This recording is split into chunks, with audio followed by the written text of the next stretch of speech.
Sound వస్తుందా? Bluetooth పెట్టుకున్నా. Clarity ఉందా? ఉందా? ఓకే, మంచిదండి. మన ప్రభువును లోకరక్షకుడైన యేసుక్రీస్తు ప్రభు నామములో వందనాలు. కూడి వచ్చిన ప్రతి ఒక్కరు కూడా గమనించాలి. ప్రతిరోజు కూడా మనం వాక్యాన్ని వింటున్నాము. అనుదినము కూడా వాక్యములో చాలా చురుకుగా ఉంటున్నాం. ప్రతిరోజు ఒక్కొక్కరు ఒక్కొక్క అంశాన్ని చెబుతూ మనము హెచ్చరిస్తున్నారు. కానీ ఎక్కడో మిస్ అవుతుంది, ఎక్కడో తప్పిపోతున్నాం, ఎక్కడో నిర్లక్ష్యం చేస్తున్నాం. ఎందుకు ఇంత నిర్లక్ష్యము? మనకి సరైన అవగాహన ఎక్కడో తప్పిపోతుంది అనేది నాకు ఆలోచన వచ్చింది. అందుకని ప్రార్థన చేసుకొని మనం వాక్యానికి వెళ్ళిపోతుంది. కళ్ళు మూసుకొని చిన్న ప్రార్థన. మహాపరిశుద్ధుడైన దేవా, మీ ఘనమైన పాదాలకు నమస్కారములు. ఈ యొక్క ఉదయకాల సమయం అందే నా ప్రభా, మరి మిమ్మల్ని ఆరాధించడానికి ఇచ్చిన అవకాశాన్ని బట్టి వందనాలు, స్తోత్రాలు. చెప్పుతున్న నాకును వింటున్న మీ పిల్లలకును మీరు తోడుగా నడిపించి వినేటువంటి చెవులను గ్రహించేటువంటి మనసును దయచేయండి నాయన. మరి భయము భక్తి కలిగి జీవించడానికి ఈ లోకము శాశ్వతము కాదని, ఈ లోకాన్ని వదిలేసిన మరుక్షణమే ఎక్కడ పోతాడో ఖచ్చితంగా ప్రతి ఒక్కరు కూడా తెలుసుకోవాలి. ప్రతి మనిషి కూడా దానిపైన అవగాహన కలిగి ఉండాలని మీ మాటలు వివరించుచునగా మీ జ్ఞానం దయచేస్తారని యేసుక్రీస్తు అత్యశ్రేష్టమైన నామములో అడివిడుకుంటున్నా పరమ తండ్రి, ఆమేన్. మంచిదండి.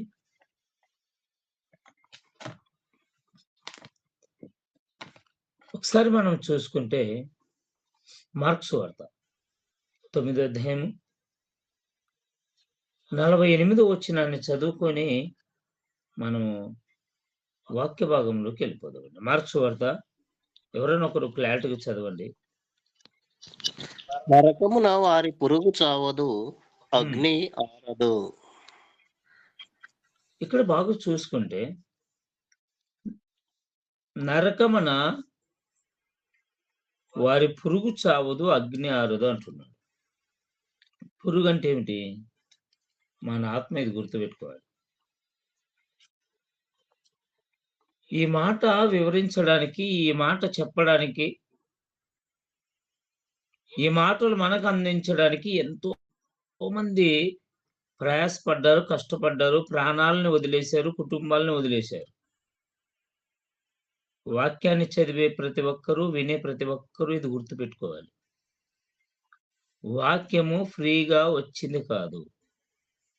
ఇప్పుడు మన చేతికి ఫ్రీగా అందిందని నిర్లక్ష్యం చేస్తున్నాం మనం. కానీ ఫ్రీగా వచ్చింది మాత్రం కాదు. ఎంతో మంది తమ ప్రాణాన్ని త్యాగం చేస్తే, ఎంతో మంది తమ ప్రాణాన్ని పణంగా పెట్టి రక్తాన్ని చిందిస్తే అప్పుడు మన దాకా వచ్చింది. మరి మనకెందుకు ఇంత నిర్లక్ష్యము? ఇంతమంది సేవ చేసిన ప్రతి ఒక్కరూ ఈ యొక్క బైబిల్ గ్రంథాన్ని, వాళ్ళ చరిత్రలు చదువుతున్నప్పుడు అందరూ పడ్డ కష్టం ఒకటే. మరణించిన మరుక్షణము ఎవరు కూడా నరకంలో పడకూడదని.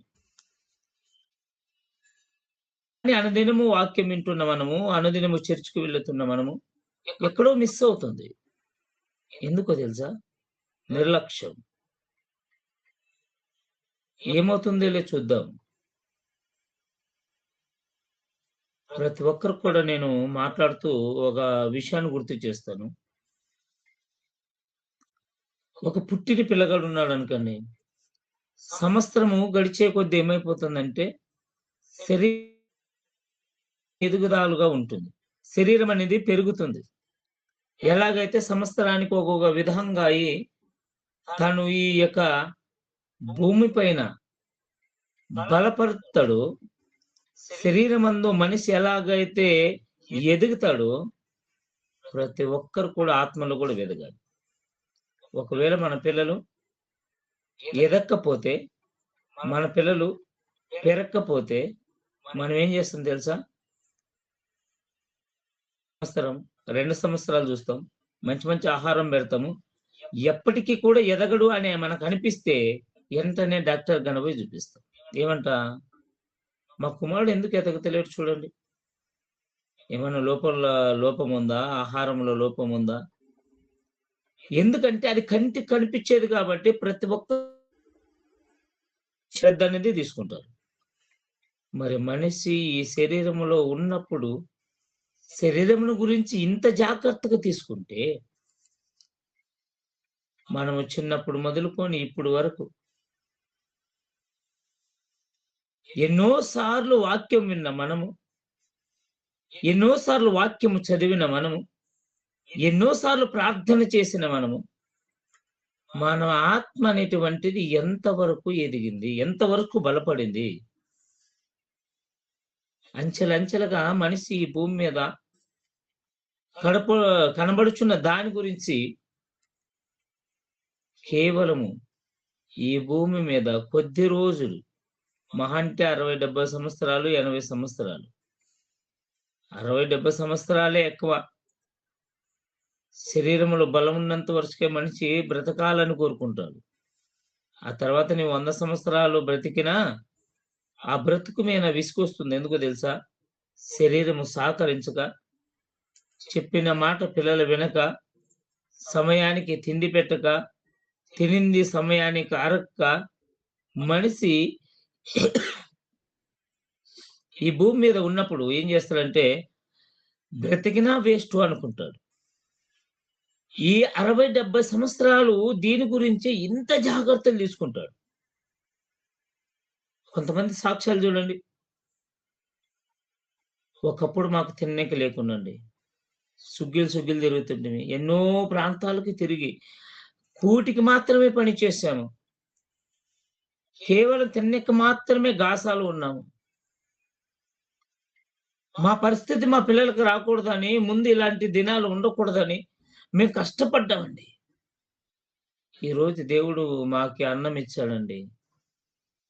మంచి ఇల్లు కట్టుకున్నాము, కారు తెచ్చుకున్నాము, గాడి తెచ్చుకున్నాము, చేను కొనుక్కున్నాము, బోరేసుకున్నాము. ఇలా అనేక విధాలుగా మనిషి ఏం చేస్తాడంటే, ఎదిగి చూపిస్తాడు. లేక ఆ ఎదగడానికి రాత్రి పగలు కష్టపడతాడు. మంచిదే. ఈ శరీరాన్ని పెంచుకుంటున్నావు మంచిదే. నీ ఆస్తులు పెంచుకుంటున్నావు మంచిదే. కంటికి కనపడే వాటి గురించి ఎదుగుదల కాలేదు అని నీవు ప్రయాసపడి రాత్రి పగలు కష్టపడి వాటిని నీవు అంచెలంచెలుగా ఎలాగైతే పోగు చేసుకుంటావో, ఒక్కసారి ఆత్మను గురించి కూడా అడగండి. ఒక్కసారి ఆత్మ గురించి కూడా చాలా జాగ్రత్త పడాలి. నేను ఇన్ని సంవత్సరాలుగా వాక్యాన్ని వింటున్నాను గదా! ఇన్ని సంవత్సరాలుగా వాక్యాన్ని చదువుతున్నాను గదా! నాలో మార్పొచ్చిందా? నేను ఎదిగానా? ఎలాగైతే కనపడుచున్న శరీరము ఎదిగి బలపడి నేను పని చేయగలుగుతున్నానో, ఎలాగైతే నా ఆర్థిక స్థితిని నేను మెరుగుపరుచుకొని, ఈరోజు నేను ఒకరికి ఇచ్చేలాగా బ్రతికానో, అలాగనే నా ఆత్మ కూడా బలపడి, స్థిరపడి, కన్ను మూసిన మరుక్షణమే నా తండ్రి దగ్గరికి పోతుందన్నటువంటి నమ్మకం మనకుందా? ఇలా లేకపోతే జాగ్రత్త. మనం చర్చ్‌కు వస్తున్నామంటే ఎందుకో తెలుసా? టైమ్ పాస్‌కి గాదు. మన రోగాలు పోవడానికి మాత్రం కాదు. ఆస్తులు సంపాదించుకోవడానికి, ఈ శరీరంలో ప్రాణం నిలబెట్టుకోవడానికి మాత్రమే కాదు. ప్రతి ఒక్కరికి నేను చెప్తున్నా, దేవుని నమ్మితే, మరొకసారి చెప్తున్నా, దేవుని నమ్మితే, చనిపోయిన తర్వాత నేను నా ఆత్మ నరకములో పడకూడదు, అలా ఉంటాను, ఆ జాగ్రత్తలు తీసుకుంటాను అంటేనే దేవుని నమ్మాలి. ఈ కంటికి కనపడే ఆరోగ్యమైనను, తిన్నిక తిండైనను, కట్టుకునే బట్టైనను ప్రతిది దేవుని నమ్మిన ఇస్తాడు, నమ్మకపోయిన ఇస్తాడు. మన శరీరంలో బలం ఉన్నంత వరకు మనం పని చేస్తే ప్రతిదీ వస్తది. ఇది గుర్తుపెట్టుకోవాలి. ఒకసారి చూద్దామండి. మొదటి తెస్సలోనికంటే రాసినటువంటి పత్రిక ఒకసారి చూద్దామండి. తెస్సలోనికీయులకు రాసినటువంటి మొదటి పత్రిక 4వ అధ్యాయం 7వ వచనం ఒకసారి చూద్దామండి. పరిశుద్ధులగుటకే దేవుడు మనలను పిలిచెను గాని హ్మ్. హ్మ్. అపవిత్రులుగా ఉండుటకు పిలువలేదు. ఏమంట? మనం వాక్యంలోకి వచ్చాము, ఈ రోజు దేవుని నమ్ముకున్నాము, మనం క్రైస్తవులుగా ఉన్నాము అంటే ఎందుకో తెలుసా? కేవలము పరిశుద్ధులుగా అవుటకే, పరిశుద్ధులుగా ఉండడకే.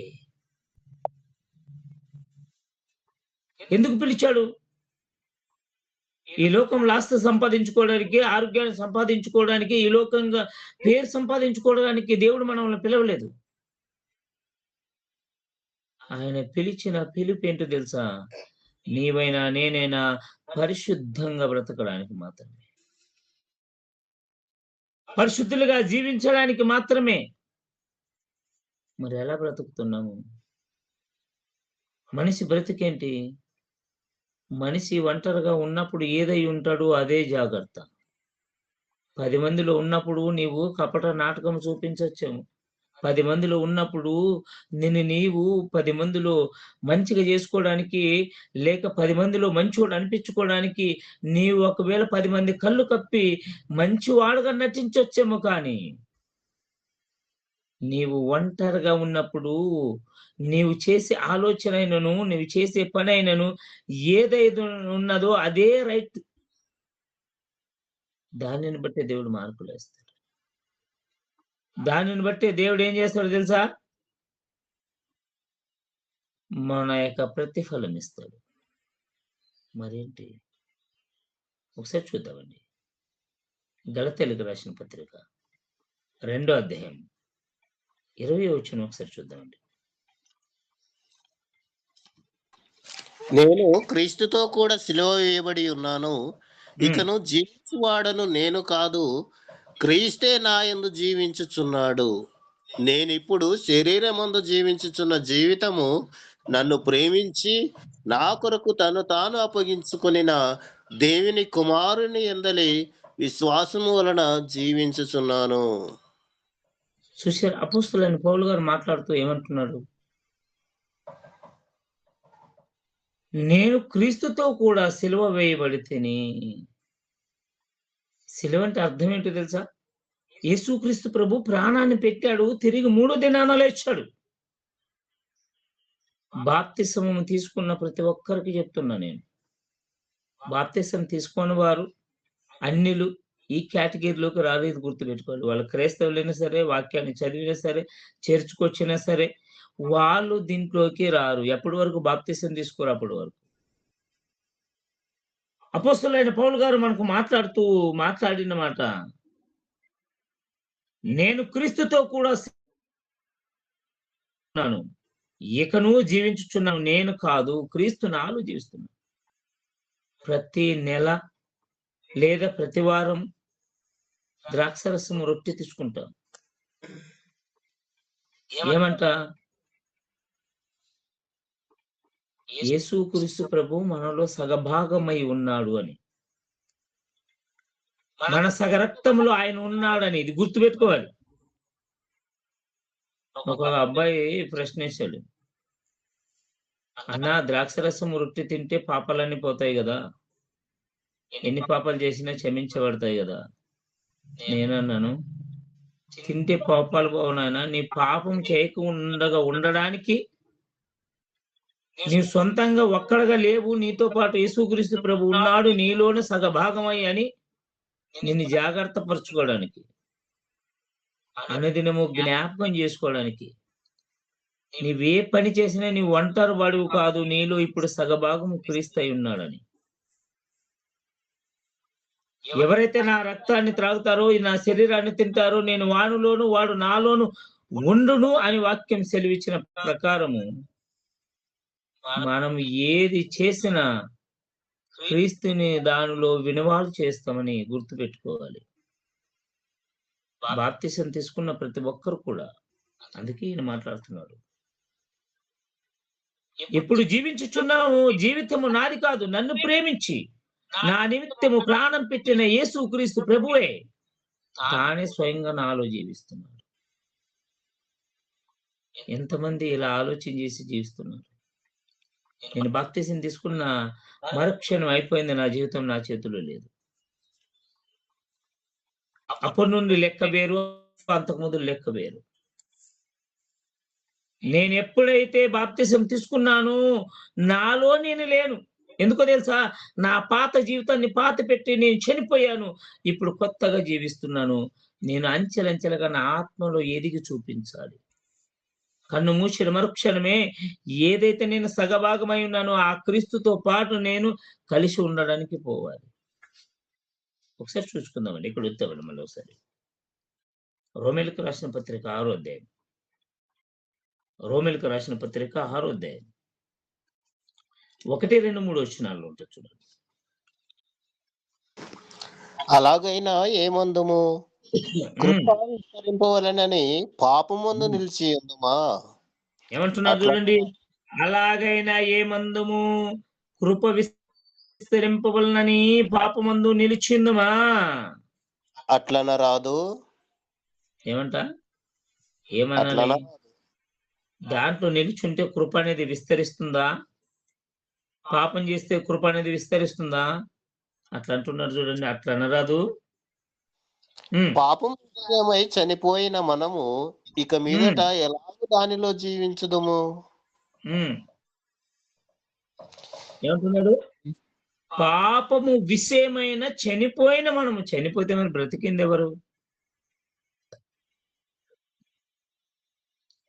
పాపము చేయకూడదని నీవు నన్ను నేను ఏం చేసుకున్నాము? చంపేసుకున్నాం, చనిపోయాం.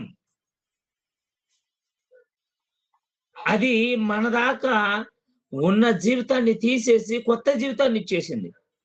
తల్లి గర్భంలో నుండి పుట్టినాడు మొదలుకొని ఎప్పుడైతే నీవు యేసుక్రీస్తు ప్రభుని సొంత రక్షకుడుగా అంగీకరించి దేవుని వాక్యానికి లోబడి నేను బ్రతికి ఉండాలి, లేదా నేను క్రీస్తుతో పాటు బ్రతకాలని నీవు నిర్ణయించుకుంటావు చూడు, అప్పుడు నిన్ను నీవు చంపుకొని ఏం చేసావు తెలుసా?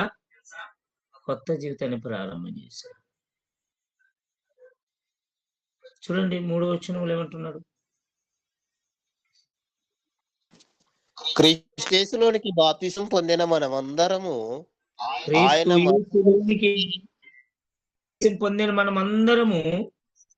ఆయన మరణములోనికి బాప్తిసం పొందితమని మీరెరగరా? ఏమంటున్నాడు? బాప్తిసం పొందడం అంటే ఏమిటి? ఆయన మరణములోనికి మనము పాలు పొందినట్లు.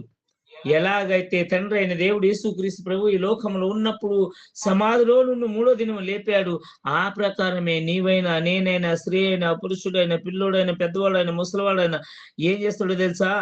మరణించిన మరుక్షణమే నీ జీవితాన్ని తనతో పాటు కనబడతాడు. కన్ను మూసిన మరుక్షణమే ఆయనతో ఉండాలంటే ఎన్నో జాగ్రత్తలు తీసుకోవాలి. ఒకటి కాదు, భయము, భక్తి చాలా చాలా అవసరం. భక్తుని భయం లేకపోయినా, భయముని భక్తి లేకపోయినా మన జీవితము అర్థం లేకుండా పోతుంది. భయము, భక్తి రెండిటికి తేడా ఏంటో తెలుసా? ఏంటండి, మేము దేవుని నమ్మాం కదా, దేవుడు అంటే విశ్వాసిస్తున్నాం కదా, మాకు భయం ఉంది, భక్తి ఉంది అంటే, భయం ఉందనుకో ఎలాంటి స్థితిలో నన్ను చావడానికైనా సిద్ధపడతావు, కానీ పాపం మాత్రం చేయదు. గుర్తుపెట్టుకోవాలి. దీన్ని భయం అంటారు. భక్తి అంటే ఏమిటో తెలుసా? ఎలాంటి పరిస్థితుల్లోనైనా నువ్వు దేవుని వాక్యానికి లోబడే బ్రతుకుతారు.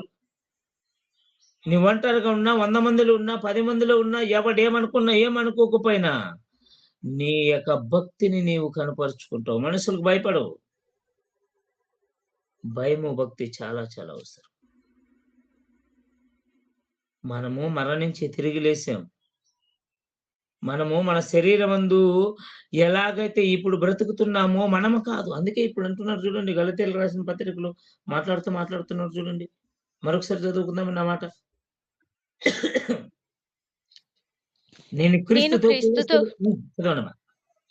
నేను క్రీస్తుతో కూడా సిలువబడి ఉన్నాను. ఇకను జీవించువాడను నేను కాను, క్రీస్తు నా యందు జీవించుచున్నాడు. నేనిప్పుడు శరీరమందు జీవించుచున్న జీవితము నన్ను ప్రేమించి నా కొరకు తన్ను తాను అప్పగించుకొనిన దేవుని కుమారుని యందలి విశ్వాసము వలన జీవించుచున్నాను. ఏమంట? ఇప్పుడు మనం విశ్వాసంతో జీవిస్తున్నామంటే ఎందుకు చెప్పండి? బాప్తిసం తీసుకున్నాం కాబట్టి, మనము చంపుకున్నాం కాబట్టి, మన పాత జీవితాన్ని పాతి పెట్టాము కాబట్టి ఆయన అంటున్నాడు, ఇప్పుడు జీవించుచున్న జీవితం నాది కాదు. ఆ పౌలు గారు మాత్రమే కాదు, క్రైస్తవుల్లో ఉన్న ప్రతి ఒక్కరు, స్త్రీ అయినా పురుషులైన, గుర్తుపెట్టుకోవాలి. మీరు బాప్తిసం తీసుకున్నారంటే మీరు సగభాగము ఆయన అయి ఉన్నాడు కాబట్టి మీ జీవితం మీ చేతుల్లో లేదు, నా జీవితం నా చేతిలో లేదు. అంటే ఇప్పుడు మనం ఎంత జాగ్రత్తగా ఉండాలి. ఎదుటి వాడితో మాట్లాడుతున్నా, ఎదుటి వానికి వాక్యాన్ని వివరిస్తున్నా, చెప్పుతున్నా, మనం ఏదైనా తప్పు చేస్తున్నప్పుడైనా, తప్పు చేయక మొదలైనా ఎంత జాగ్రత్తగా ఉండాలి. మనం ఏ తప్పు చేసినా మనలో క్రీస్తున్నాడని మాత్రం ఖచ్చితంగా గుర్తుపెట్టుకోవాలి. నేను ఒంటరిగా ఉన్నాను గదా! చీకటిలో ఉన్నాను గదా! గదేసుకు తలుపులేసుకున్నాను గదా! పచ్చరు ముచ్చుకున్నాను గదా! ఇలాంటి ఆలోచనలు ఎవరు పెట్టుకోవద్దండి. నా మనసులో అనుకున్నాను గదా! అవతల వాళ్ళకి ఎలా తెలుస్తుందని ఎప్పుడు కూడా ఆలోచన చేయొద్దండి. హృదయాన్ని ఎరిగిన దేవుడు మనం మాట్లాడే ప్రతిదాన్ని బయటపెడతాడు. కింద చూడండి 21వ వచనంలో. నేను దేవుని కృపను నిరర్థకము చేయను. హ్మ్. నీతి ధర్మశాస్త్రము వలనైతే ఆ పక్షమందు క్రీస్తు చనిపోయినది నిష్ప్రయోజనమే. ఏమంటున్నాడు? నేను నీతిని వ్యర్థపరచను, వేస్ట్‌గా వాడుకోను. నేను నీతికి చెడు మార్గములోకి నడిపించను. అలా చేస్తే యేసుక్రీస్తు ప్రభువు ఈ లోకానికొచ్చి చనిపోయడం వ్యర్థమైపోతుంది. ఆయన ఎందుకు చనిపోయాడు? నీవైనా నేనైనా పాపములో ఉన్న మనమందరం రక్షించబడాలని, మనమందరూ క్రీస్తులో కలిసి ఉండాలని. ఎందుకింత కష్టపడ్డారు? యేసుక్రీస్తు ప్రభువు యొక్క శిశువుల చరిత్ర మనం చదువుకుంటే రంపాలతో కొయ్యబడ్డారు. బ్రతికి ఉండగా శరీరములో మనము మేకపోతే అలా తోలు తీశారు. అయినను వాళ్ళు భరించారు. ఎందుకు భరించారండి?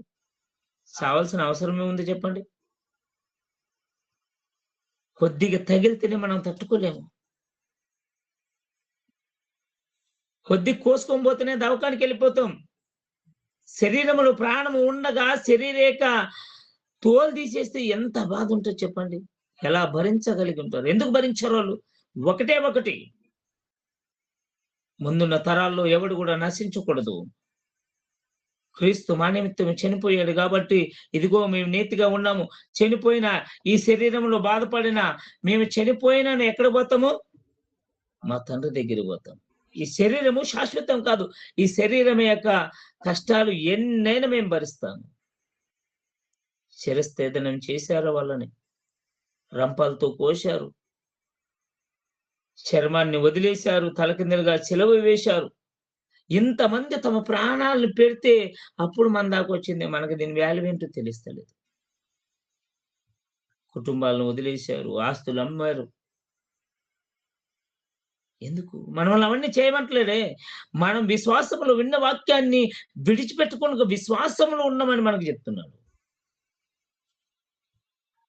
మనం ఏం చేస్తున్నాం చూద్దామండి.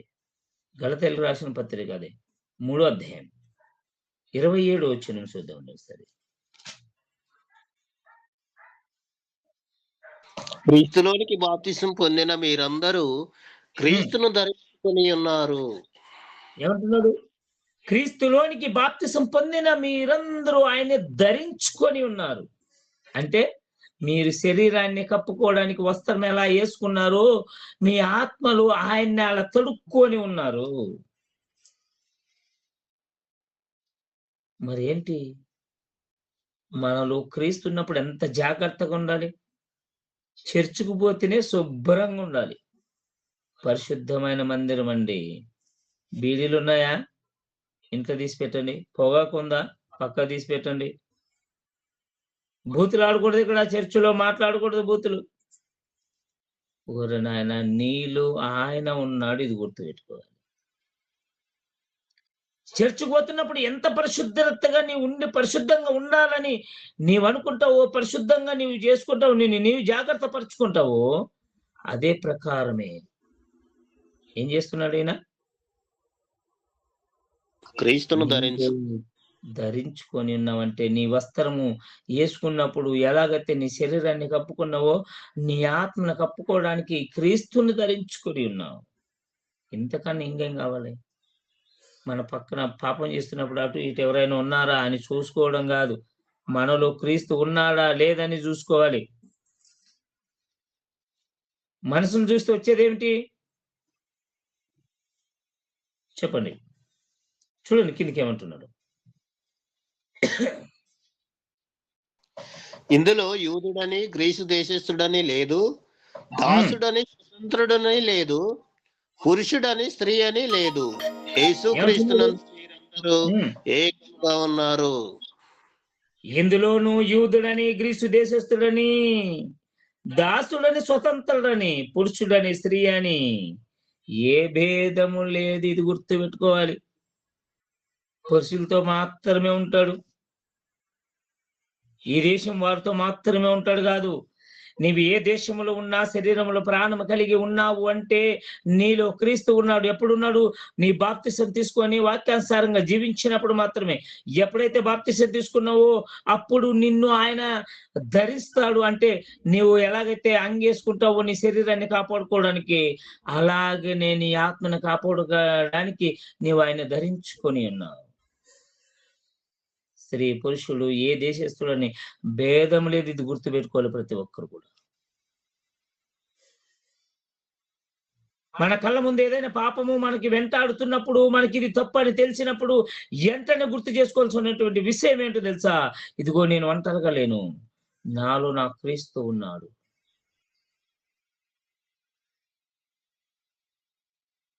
ఎందుకు బాప్తిస్మము?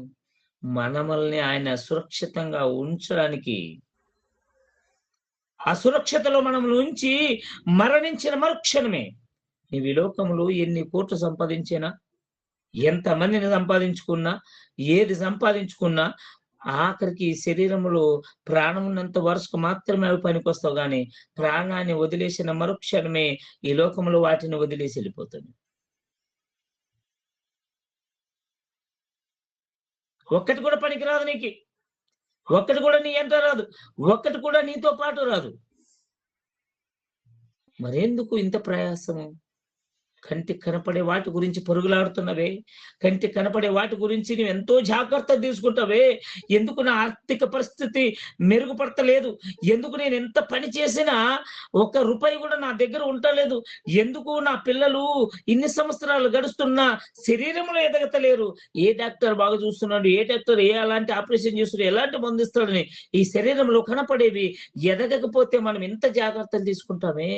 ఇన్నిసార్లు వాక్యాన్ని వింటున్న మనం ఎప్పుడైనా నా ఆత్మ బలపడిందా లేదా, నేను అంచెలంచెలుగా ఎదిగానా లేదా, నా శరీరం ఎలాగైతే పెద్దగా అవుతుందో ఆ ప్రకారం నా ఆత్మ ఎదిగిందా లేదా, నేను ఇంత వాక్యం వింటున్నా అది నాలో పని చేస్తుందా లేదని ఎప్పుడు చూసుకుంటారు? చనిపోయిన తర్వాత. సచ్చిన తర్వాత అవకాశం ఉంటుందంటారా? మళ్ళీ ఇక్కడికి వచ్చేద్దామండి, ఒకసారి చూద్దామండి. కీర్తనాల గ్రంథం 6వ అధ్యాయం 5వ వచనంలో చెప్తున్నాడు చూడండి మనకి.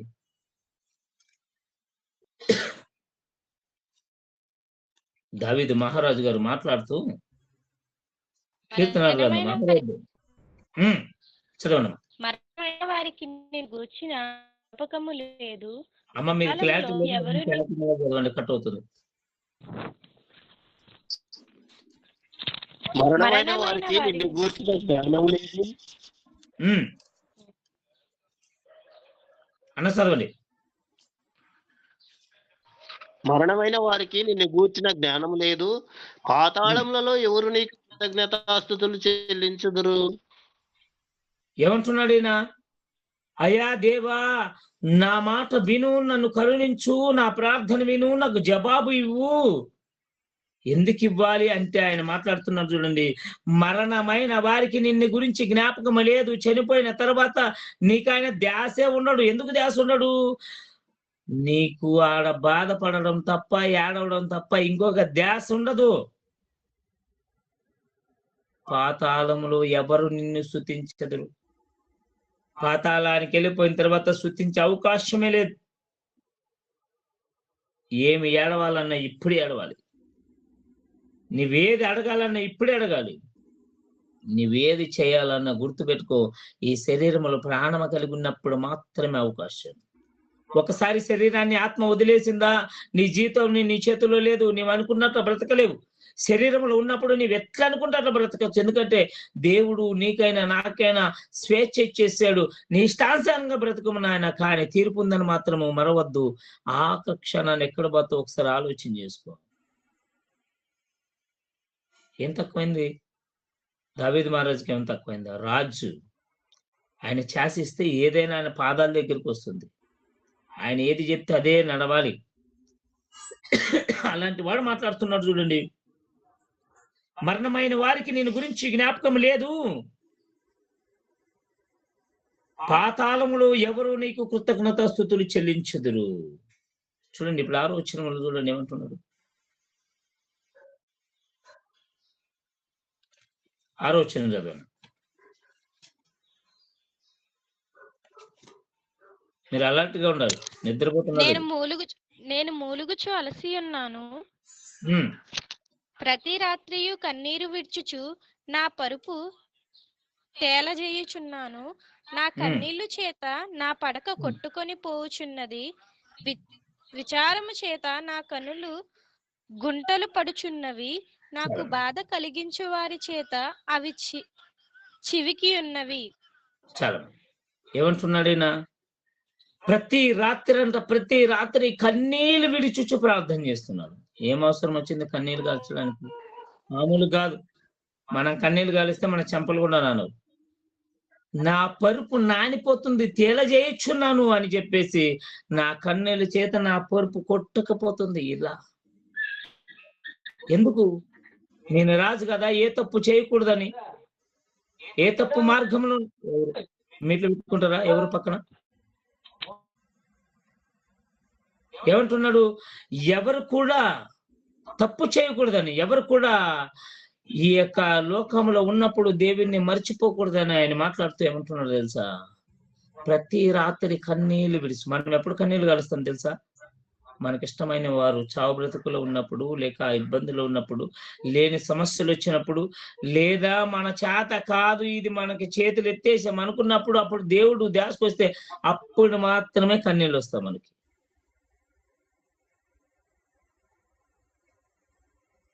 అయ్యా నా ఆత్మను బలపరచు, నీవు సిద్ధపరిచిన రాజ్యానికి నేను రావాలంటే ఏం చేయాలి?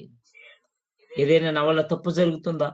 నేను నా ఆత్మీయతలో ఎంత ఎదుగుతున్నాను? నేను నా ఆత్మీయతలో ఎంత బలపడుతున్నాను? నా శరీరంలో కంటి కనపడుతున్నా నేను ఎన్నో సంపాదించుకున్నా.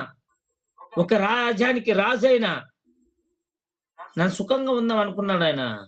ఒక దేశానికి రాజైన కూడా ఆయన ఎంతో బాధపడ్డాడు తన ఆత్మని రక్షించుకోవడానికి, తన ఆత్మని నరకంలో పారేయకూడదని. నీవు నేను ఒక 2 లక్షలు 10 లక్షలు ఉంటేనే ఇంకా మనల్ని బట్టేవాడే లేడు. ఒక 10 మంది మన అనుకుంటేనే మనల్ని బట్టేవాడు లేడు. జాగ్రత్త ప్రతి ఒక్కరు కూడా. ఇప్పుడు చూడండి గలతీయులకు రాసిన పత్రిక 3వ అధ్యాయం 28 వచ్చిన చూద్దామండి. ఇందులో యూదుడనియు గ్రీస్తు దేశస్థుడనియు లేదు, దాసుడని స్వతంత్రుడని లేదు, పురుషుడని స్త్రీ అని లేదు, యేసుక్రీస్తునందు మీరందరూ ఏకముగా ఉన్నారు. మీరు క్రీస్తు సంబంధులైతే ఆ పక్షమందు అబ్రహాము యొక్క సంతానమయ్యుండి వాగ్దాన ప్రకారము వారసులై ఉన్నారు. చాలు ఏమంటున్నారు చూడండి. ఇందులో ఏమిట్లు? విశ్వాసములు. బాప్తిసం తీసుకున్న ప్రతి వారు, గ్రీసు దేశస్థులని స్త్రీ అని పురుషులని ఎవ్వరు లేరు, అందరూ కూడా క్రీస్తుతో ఏకమై ఉన్నారు, ఏక శరీరమై ఉన్నారు. అలా విశ్వాస జీవితం కలిగి ఉంటే అబ్రాహాము గారి యొక్క విశ్వాసాన్ని బట్టి, మన విశ్వాసాన్ని బట్టి అబ్రాహాము సంతానం అనబడుదురు. ఉన్నామలా? మన ఆత్మని రక్షించుకుంటున్నామా? మన ఆత్మని బలపరుచుకుంటున్నామా? మన ఆత్మని మనము ఎదుగుదల చేసుకుంటున్నామా? లేదా మన ఇష్టానుసారంగా ఉంటున్నామా? ఈ లోకంలో ఎలా ఉంటున్నాం? మనం ఏ జాగ్రత్తలు తీసుకుంటున్నాం? చర్చికి పోతున్నప్పుడు శుభ్రంగా మంచి సబ్బు పెట్టి కడిగి పౌడర్ వేసుకొని, లేదా ఏదైనా చెత్త చెదారం ఉంటే ఇంట్లో పారేసి మంచి డ్రెస్ వేసుకొని, నేను చర్చికి పోతున్నా, పరిశుద్ధ మందిరానికి పోతున్నా, దేవుడు అక్కడ ఉంటాడు కాబట్టి నేను పోతున్నాని ఇలాంటి జాగ్రత్తలు తీసుకుంటారా? దేవుడు మందిరంలో కాదు, మనలో ఉంటాడు. మనల్ని ధరించి ఉంటాడు. అట్లయితే మనం ఎన్నిసార్లు పరిశుద్ధంగా ఉండాలి, మనము మాట్లాడే ప్రతి మాట కాడ ఎంత జాగ్రత్తగా ఉండాలి, మనం చేసే ప్రతి పని కాడ ఎంత జాగ్రత్తగా ఉండాలి. ఎందుకో తెలుసా? మన లోపల క్రీస్తు ఉన్నాడు కాబట్టి. చూడండి, మొదటి కొరింథీయులకు రాసిన పత్రిక 3వ అధ్యాయం 16 వచనం చెప్తున్నాడు. చూడండి ఏమంటున్నాడు. కొరింథీయులకు రాసిన మొదటి పత్రిక 3వ అధ్యాయం 16 వచనంలో మీరు దేవుని ఆలయమై ఉన్నారనియు ఉమ్, మీరు దేవుని ఆలయమై ఉన్నారనియు దేవుని ఆత్మ మీలో నివసించుచున్నాడనియు మీరెరుగరా? ఏమంటున్నాడు? మీరు దేవుని ఆలయమై ఉన్నారని, దేవుని ఆత్మ మీలో నివసించుచున్నదని మీకు తెలియదా? ఎవరు చెప్పలేదా? ఎవరు చెప్పలేదా? లేదండి, చర్చిలో ఉన్నాడు, ఎక్కడ సభలు పెడితే సభలో ఉన్నాడు, ఎక్కడ 2-3 కూడుంటే ఆడ మాత్రమే ఉన్నాడు. ఇలాంటి ఆలోచనలు మాత్రమే కలిగి ఉన్నారా? మనము దేవునికి మందిరము, మనలో నివాసం ఉంటాడు, మనల్ని ధరించుకొని ఉన్నాడు, మన లోపల ఉన్నాడు. మనము ఈ ద్రాక్షరసము రొట్టె తీసుకుంటున్నామంటే అర్థం ఏమిటో తెలుసా? మనలో సగభాగం ఆయన ఉన్నాడు. మనం చనిపోయి తిరిగి లేచాం కాబట్టి ఇప్పుడు జీవించుచున్న జీవితం మనది కాదు. మనం వాళ్ళ ప్రేమించి ఆయన రక్తాన్ని పెట్టి తన శరీరాన్ని నలకొట్టి మనకి ఇచ్చాడు కాబట్టి మనలో ఆయన ఉన్నాడు అని ఎంత జాగ్రత్తగా తీసుకోవాలి. పక్కన ఎవరైనా ఉంటే తప్పు చేయడానికి ఎంత భయపడతాం మనం.